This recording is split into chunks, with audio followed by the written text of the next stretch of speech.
अस्सलाम वालेकुम जनाब। अज का जोड़ा टॉपिक है वह है मकई और उसकी मौजूदा सूरत हाल।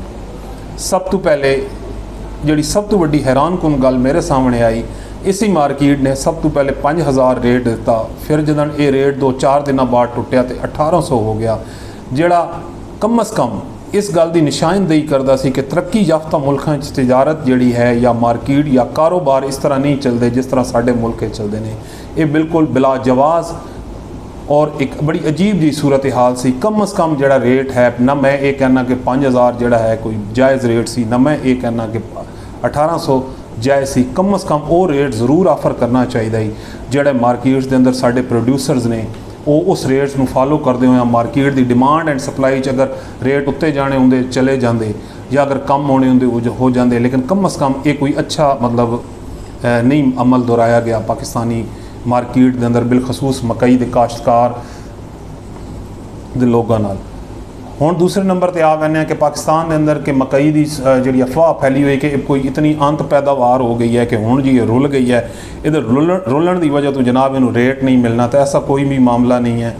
मैं मिनिस्ट्री ऑफ फाइनांस की वैबसाइट में रैफर करते हुए कहना कि पिछले साल 2022 के अंदर 9.7 मिलियन मैट्रिक टन सी, इस बार थोड़ा जहा इजाफा हो गया है, 10.8 मिलियन मैट्रिक टन है। देखो एडा वड्डा इजाफा नहीं है जितना वड्डा नुकसान जोड़ा है आवाम को विखाया जा रहा है या जितने कम रेट मार्केट ऑफर किए जा रहे हैं। दूए नंबर पर कि ये जनाब ये मकई जी है, ये मकई न सिर्फ पाकिस्तान फीड इंडस्ट्री इस्तेमाल होंगी है, फूड स्टॉक इस्तेमाल यानी फीड इंडस्ट्री फीड स्टॉक और भी ये बड़े काम ने, बल्कि एक बेहतरीन एक्सपोर्ट आइटम भी है।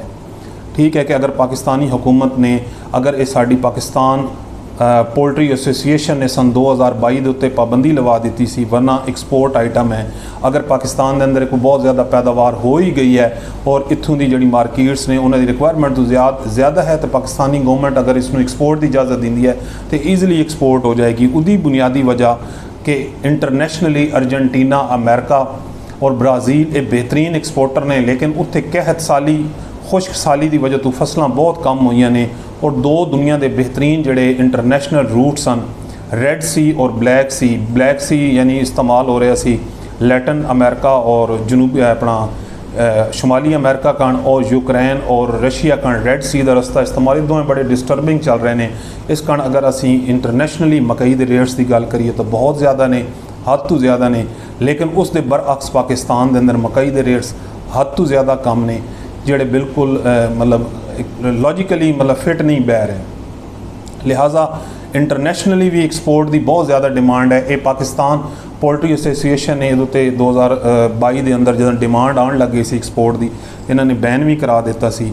लिहाजा मैं तो ये कम अज़ कम मेरी अपनी एक राय ये है कि मकई के जोड़ा रेट मार्केट ऑफर किया जा रहा है ये बहुत कम है। मार्केट के अंदर मकई के जोड़े रेट्स ने वो यकीनन बेहतर होंगे, क्योंकि अगर ये रेट्स बेहतर नहीं होंगे तो ये दो जोड़े ने असरात आएंगे। पहले नंबर पर कि जिन्होंने लोगों ने मकई इस दफ़ा काश्त की है और जिदे अंदर कोई इतना बड़ा इजाफा भी नहीं होया, वो लोग इसकी काश्त तो हट आएंगे।